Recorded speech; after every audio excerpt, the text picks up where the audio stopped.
హిందూ మతం అంటే అన్ని ధర్మాలను ప్రేమిస్తుంది, లేదంటే అన్ని మతాలని ప్రేమిస్తుంది అని చెప్పంటారు. ఇప్పుడు హైదరాబాద్ ఎంపీగా కంటెస్ట్ చేసినటువంటి మీ పార్టీ అభ్యర్థిని మాధవిలత అదే అసదుద్దీన్ని మహిషాసురుడితో, రావణాసురుడితో, ఒక సైతాన్తో పోలుస్తుంది.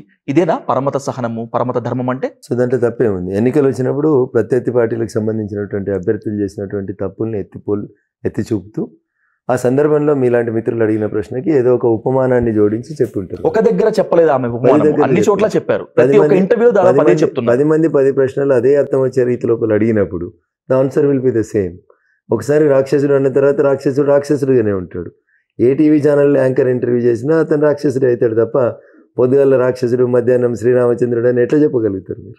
ఒకవేళ నిజంగా అసదుద్దీన్ ఓవైసీ కానీ, లేదంటే అక్బరుద్దీన్ ఓవైసీ కానీ, మిగతా ఎవరైనా కూడా రాక్షసులైనా, లేకపోతే ఇందాక మీరు చెప్పినట్లు ఒక అబద్ధాన్ని పదే పదే చెప్తే నిజం అయిపోతుందనా? సో వాళ్ళ ప్రవర్తన ఏంది అనేది సభ్య సమాజం అంతా చూస్తూ ఉంది. ప్రజలందరికీ తెలుసు.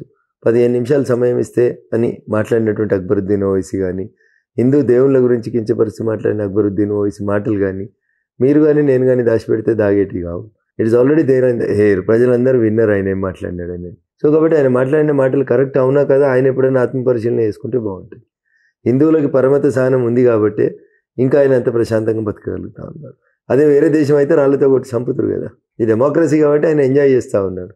అదే పాకిస్తాన్లోనో లేకపోతే బంగ్లాదేశ్లో అట్లాంటి మాటలు గవర్నమెంట్కి వ్యతిరేకంగానో, అక్కడ ఉన్నటువంటి మెజారిటీ ప్రజలకు వ్యతిరేకంగానో మాట్లాడితే బట్టగట్టగలుగుతారా? This is the difference.